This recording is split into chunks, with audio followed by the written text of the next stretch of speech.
Thanks for watching. If you liked this video, make sure to subscribe for more. Investigations of a Dog by Franz Kafka. Also, my researches have fallen into desuetude. I relax, I grow weary, I trot mechanically where once I raced enthusiastically. I think of the time when I began to inquire into the question, whence does the earth procure this food? Then indeed I really lived among the people. I pushed my way where the crowd was thickest, wanted everybody to know my work and be my audience, and my audience was even more essential to me than my work. I still expected to produce some effect or other, and that naturally gave me a great impetus, which now that I am solitary is gone. But in those days I was so full of strength that I achieved something unprecedented, something at variance with all our principles, and that every contemporary eyewitness assuredly recalls now as an uncanny feat. Our scientific knowledge, which generally makes for an extreme specialization, is remarkably simple in one province. I mean where it teaches that the earth engenders our food, and then, after having laid down this hypothesis, gives the methods by which the different foods may be achieved in their best kinds and greatest abundance. Now it is of course true that the earth brings forth all food, of that there can be no doubt, but as simple as people generally imagine it to be the matter is not, and their belief that it is simple prevents further inquiry. Take an ordinary occurrence that happens every day. If we were to be quite inactive, as I am almost completely now, and after a perfunctory scratching and watering of the soil lay down and waited for what was to come, then we should find the food on the ground, assuming, that is, that a result of some kind is inevitable. Nevertheless, that is not what usually happens. Those who have preserved even a little freedom of judgment on scientific matters, and their numbers are truly small, for science draws a wider and wider circle around itself, will easily see, without having to make any specific experiment, that the main part of the food that is discovered on the ground in such cases comes from above. Indeed, customarily we snap up most of our food, according to our dexterity and greed, before it has reached the ground at all. In saying that, however, I am saying nothing against science. The earth, of course, brings forth this kind of food too. Investigations of a dog.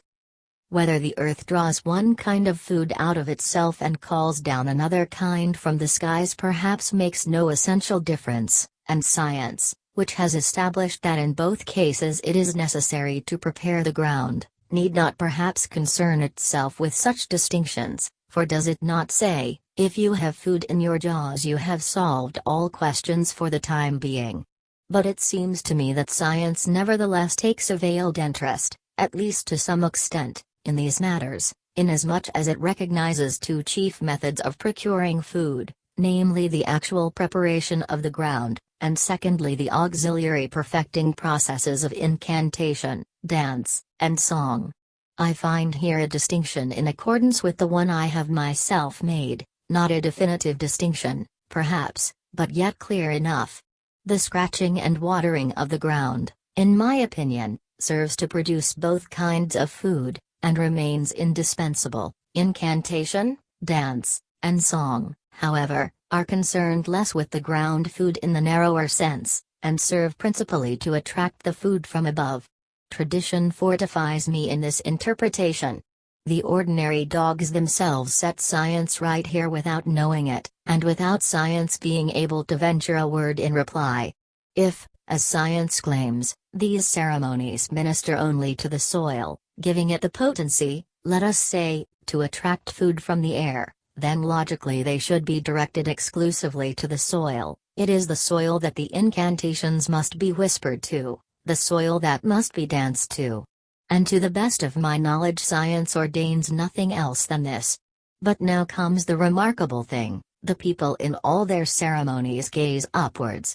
This is no insult to science, since science does not forbid it, but leaves the husbandman complete freedom in this respect. In its teaching it takes only the soil into account, and if the husbandman carries out its instructions concerning the preparation of the ground it is content. Yet, in my opinion, it should really demand more than this if it is logical.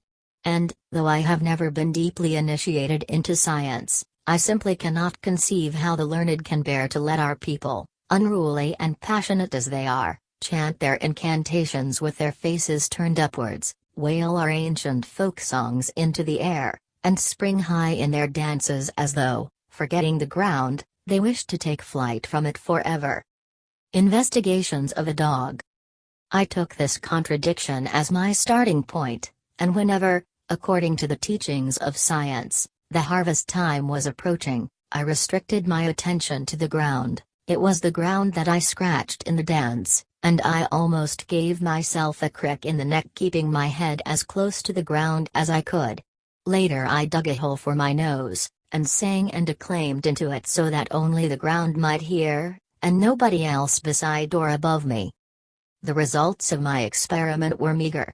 Sometimes the food did not appear, and I was already preparing to rejoice at this proof, but then the food would appear. It was exactly as if my strange performance had caused some confusion at first, but had shown itself later to possess advantages, so that in my case the usual barking and leaping could be dispensed with.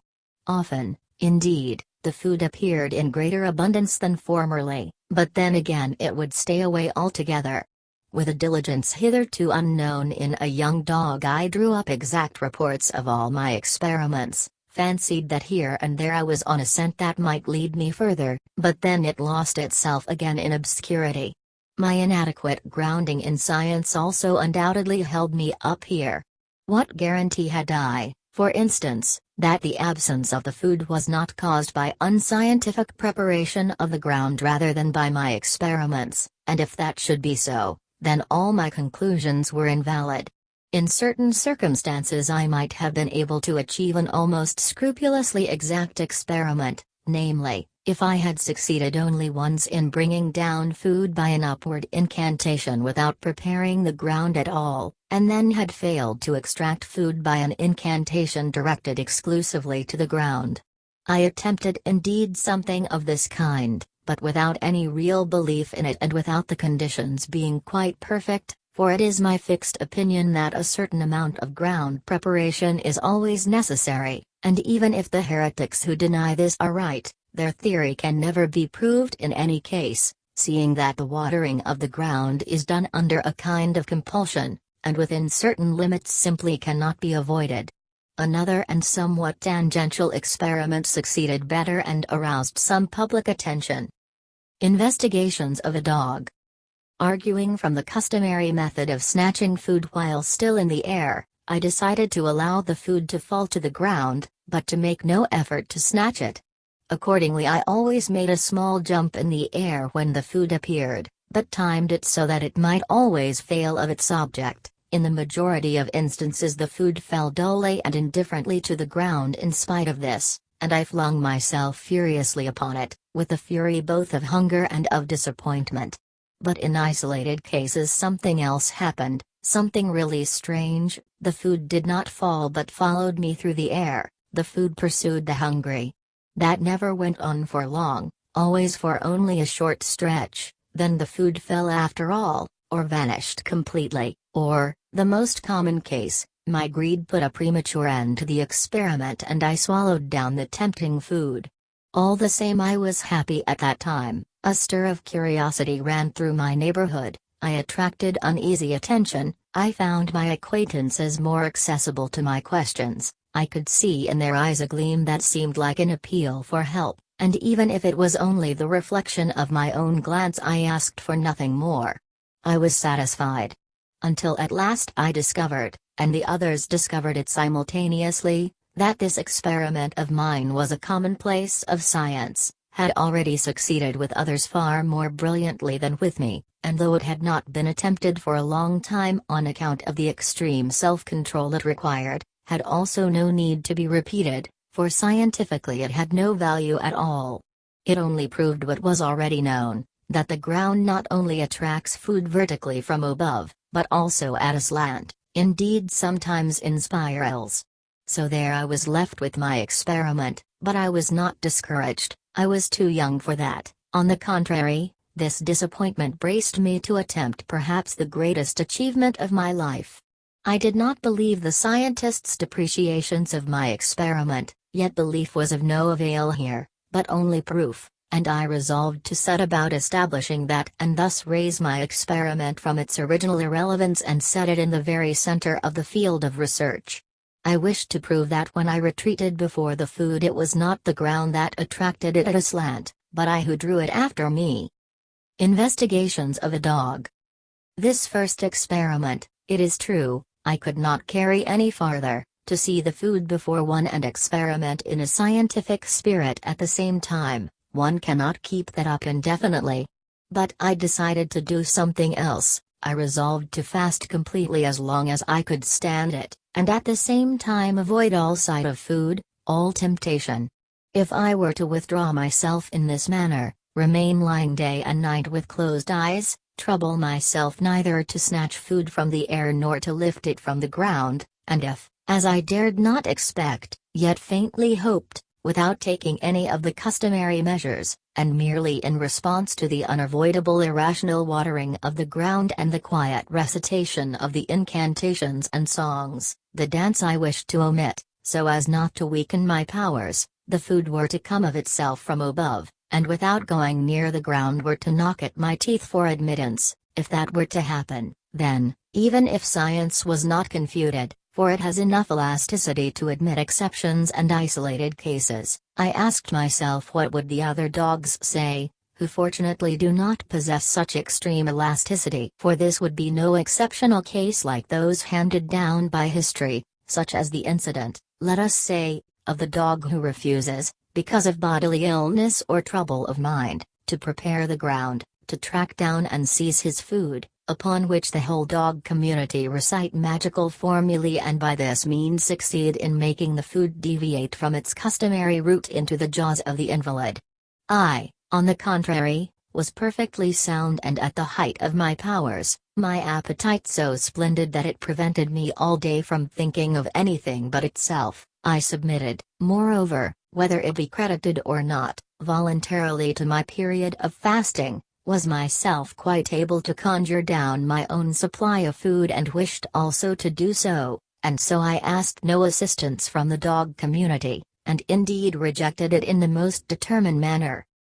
Investigations of a dog. I sought a suitable place for myself in an outlying clump of bushes, where I would have to listen to no talk of food, no sound of munching jaws and bones being gnawed. I ate my fill for the last time and laid me down. As far as possible I wanted to pass my whole time with closed eyes. Until the food came it would be perpetual night for me, even though my vigil might last for days or weeks. During that time, however, I dared not sleep much, better indeed if I did not sleep at all, and that made everything much harder, for I must not only conjure the food down from the air, but also be on my guard lest I should be asleep when it arrived. Yet on the other hand sleep would be very welcome to me, for I would manage to fast much longer asleep than awake. For those reasons I decided to arrange my time prudently and sleep a great deal, but always in short snatches. I achieved this by always resting my head while I slept on some frail twig, which soon snapped and so awoke me. So there I lay, sleeping or keeping watch, dreaming or singing quietly to myself. My first vigils passed uneventfully. Perhaps in the place whence the food came no one had yet noticed that I was lying there in resistance to the normal course of things, and so there was no sign. I was a little disturbed in my concentration by the fear that the other dogs might miss me, presently find me, and attempt something or other against me. A second fear was that at the mere wetting of the ground, though it was unfruitful ground according to the findings of science, some chance nourishment might appear and seduce me by its smell. But for a time nothing of that kind happened and I could go on fasting. Apart from such fears I was more calm during this first stage than I could remember ever having been before. Although in reality I was laboring to annul the findings of science, I felt within me a deep reassurance, indeed almost the proverbial serenity of the scientific worker.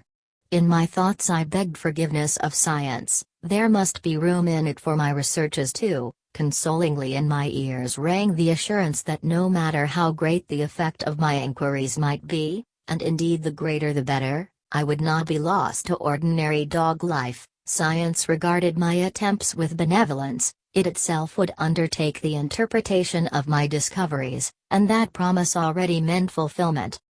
Investigations of a dog. While until now I had felt outlawed in my innermost heart and had run my head against the traditional walls of my species like a savage, I would now be accepted with great honor. The long yearned for warmth of assembled canine bodies would lap around me, I would ride uplifted high on the shoulders of my fellows. Remarkable effects of my first hunger. My achievement seemed so great to me that I began to weep with emotion and self-pity there among the quiet bushes, which it must be confessed was not very understandable, for when I was looking forward to my well-earned reward, why should I weep? Probably out of pure happiness. It is always when I am happy, and that is seldom enough, that I weep. After that, however, these feelings soon passed. My beautiful fancies fled one by one before the increasing urgency of my hunger. A little longer and I was, after an abrupt farewell to all my imaginations and my sublime feelings, totally alone with the hunger burning in my entrails.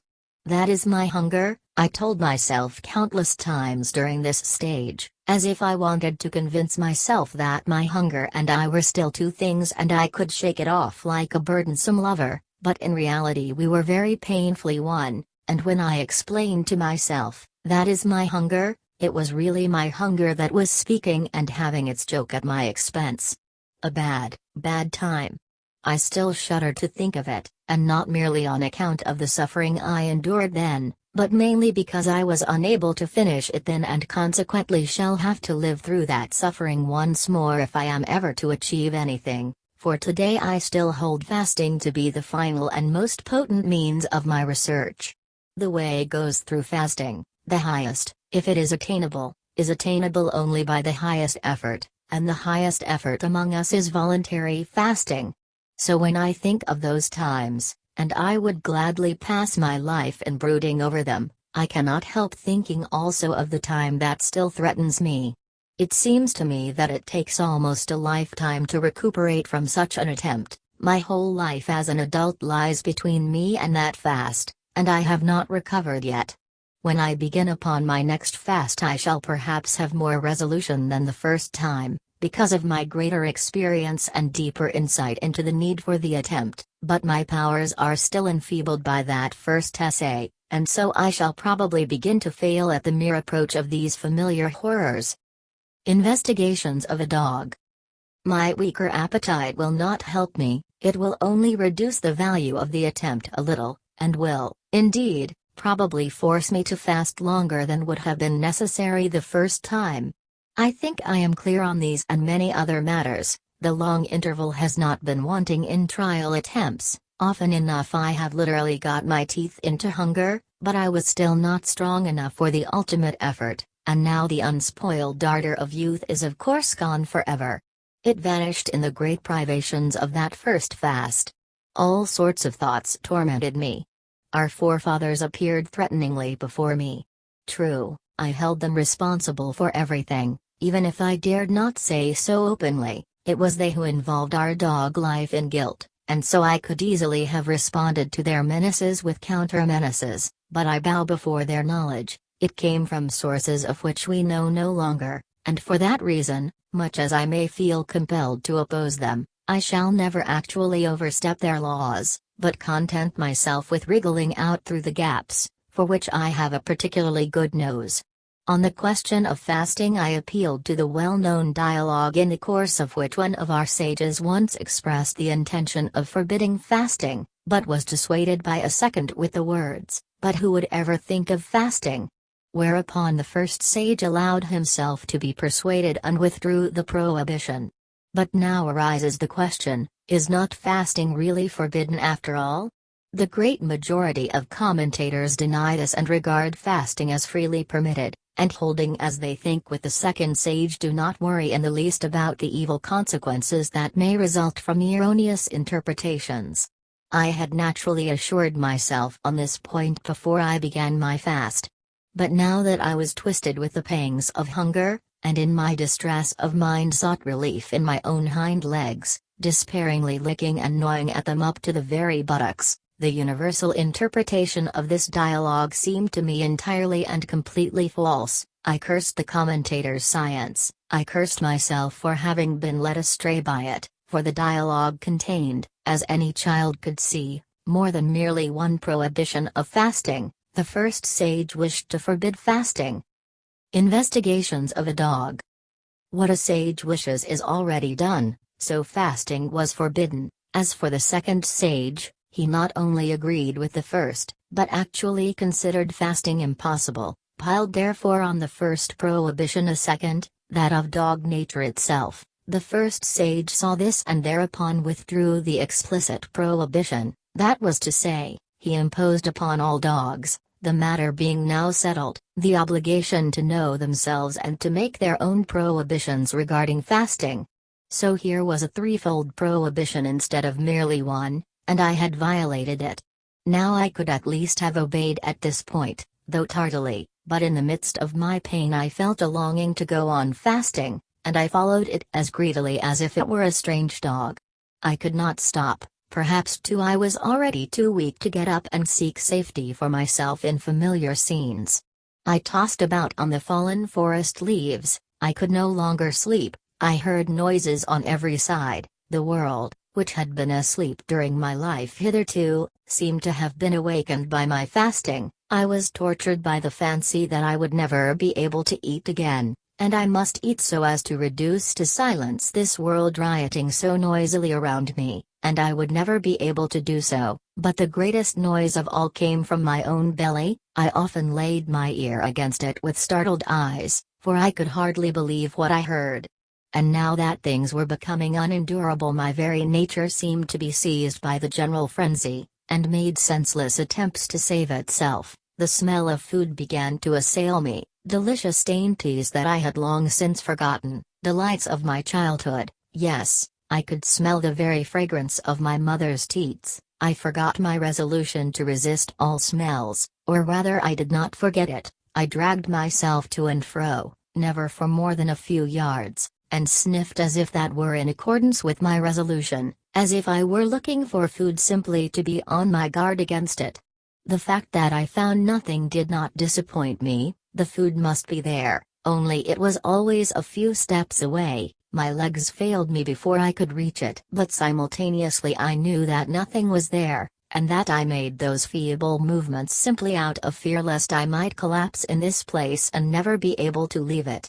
My last hopes, my last dreams vanished. I would perish here miserably. Of what use were my researches? Investigations of a dog. Childish attempts undertaken in childish and far happier days. Here and now was the hour of deadly earnest. Here my inquiries should have shown their value, but where had they vanished? Only a dog lay here helplessly snapping at the empty air, a dog who, though he still watered the ground with convulsive haste at short intervals and without being aware of it, could not remember even the shortest of the countless incantations stored in his memory, not even the little rhyme which the newly born puppy says when it snuggles under its mother. It seemed to me as if I were separated from all my fellows, not by a quite short stretch, but by an infinite distance, and as if I would die less of hunger than of neglect. For it was clear that nobody troubled about me, nobody beneath the earth, on it, or above it. I was dying of their indifference, they said indifferently. He is dying, and it would actually come to pass. And did I not myself assent? Did I not say the same thing? Had I not wanted to be forsaken like this?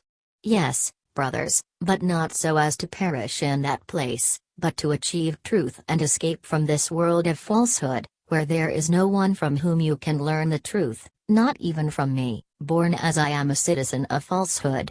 Perhaps the truth was not so very far off, and I not so forsaken, therefore, as I thought, or I may have been forsaken less by my fellows than by myself, in yielding and consenting to die. But one does not die so easily as a nervous dog imagines.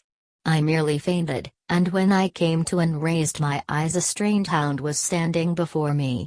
I did not feel hungry, but rather filled with strength, and my limbs, it seemed to me, were light and agile, though I made no attempt to prove this by getting to my feet. My visual faculties in themselves were no keener than usual. A beautiful but not at all extraordinary hound stood before me. I could see that, and that was all, and yet it seemed to me that I saw something more in him. There was blood under me. At first I took it for food, but I recognized it immediately as blood that I had vomited. I turned my eyes from it to the strange hound. He was lean, long-legged, brown with a patch of white here and there, and had a fine, strong, piercing glance. Investigations of a dog. "What are you doing here?" he asked. "You must leave this place." "I can't leave it just now," I said, without trying to explain, for how could I explain everything to him? Besides, he seemed to be in a hurry.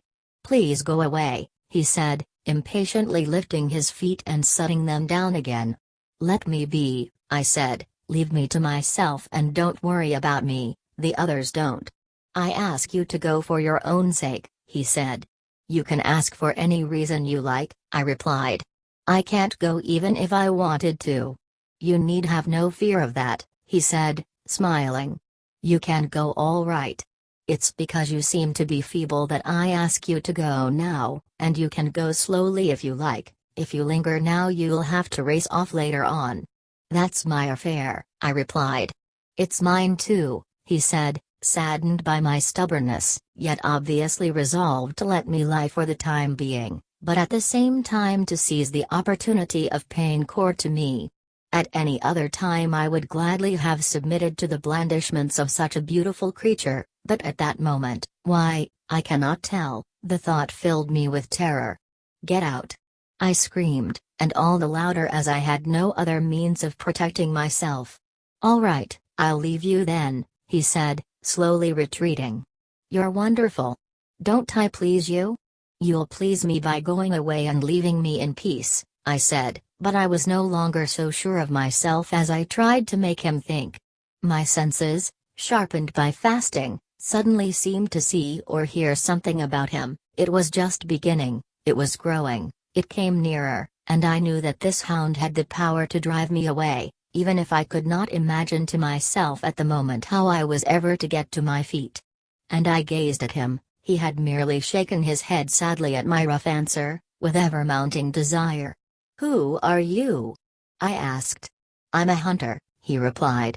"And why won't you let me lie here?" I asked. "You disturb me," he said. "I can't hunt while you're here." "Try," I said, "perhaps you'll be able to hunt after all." "No," he said, "I'm sorry, but you must go. Don't hunt for this one day." I implored him. "No," he said, "I must hunt. I must go, you must hunt," I said, "nothing but musts." "Can you explain to me why we must?" "No," he replied, "but there's nothing that needs to be explained, these are natural, self-evident things." Investigations of a dog. "Not quite so self-evident as all that," I said. "You're sorry that you must drive me away, and yet you do it." "That's so," he replied. "That's so," I echoed him crossly, "that isn't an answer. Which sacrifice would you rather make, to give up your hunting, or give up driving me away?" "To give up my hunting," he said without hesitation. "There," said I, "don't you see that you're contradicting yourself?" "How am I contradicting myself?" he replied. "My dear little dog, can it be that you really don't understand that I must? Don't you understand the most self-evident fact?" I made no answer, for I noticed, and new life ran through me, life such as terror gives. I noticed from almost invisible indications, which perhaps nobody but myself could have noticed, that in the depths of his chest the hound was preparing to upraise a song. "You're going to sing," I said. "Yes," he replied gravely, "I'm going to sing, soon, but not yet." "You're beginning already," I said. "No," he said, "not yet. But be prepared." "I can hear it already, though you deny it," I said, trembling. He was silent, and then I thought I saw something such as no dog before me had ever seen, at least there is no slightest hint of it in our tradition, and I hastily bowed my head in infinite fear and shame in the pool of blood lying before me. I thought I saw that the hound was already singing without knowing it, nay, more, That the melody, separated from him, was floating on the air in accordance with its own laws, and, as though he had no part in it, was moving toward me alone. Today, of course, I deny the validity of all such perceptions and ascribe them to my overexcitation at that time, but even if it was an error, it had nevertheless a sort of grandeur, and is the sole, even if delusive, reality that I have carried over into this world from my period of fasting, and shows at least how far we can go when we are beyond ourselves. And I was actually quite beyond myself. In ordinary circumstances I would have been very ill, incapable of moving, but the melody, which the hound soon seemed to acknowledge as his, was quite irresistible. Investigations of a dog. It grew stronger and stronger, its waxing power seemed to have no limits, and already almost burst my eardrums. But the worst was that it seemed to exist solely for my sake, this voice before whose sublimity the woods fell silent, to exist solely for my sake. Who was I, that I could dare to remain here, lying brazenly before it in my pool of blood and filth? I tottered to my feet and looked down at myself. This wretched body can never run. I still had time to think, but already, spurred on by the melody, I was careering from the spot in splendid style. I said nothing to my friends. Probably I could have told them all when I first arrived, but I was too feeble, and later it seemed to me that such things could not be told. Hints which I could not refrain from occasionally dropping were quite lost in the general conversation. For the rest, I recovered physically in a few hours, but spiritually I still suffer from the effects of that experiment. Nevertheless, I next carried my researches into music. True, science had not been idle in this sphere either. The science of music, if I am correctly informed, is perhaps still more comprehensive than that of nurture, and in any case established on a firmer basis. That may be explained by the fact that this province admits of more objective inquiry than the other, and its knowledge is more a matter of pure observation and systematization, while in the province of food the main object is to achieve practical results. That is the reason why the science of music is accorded greater esteem than that of nurture, but also why the former has never penetrated so deeply into the life of the people.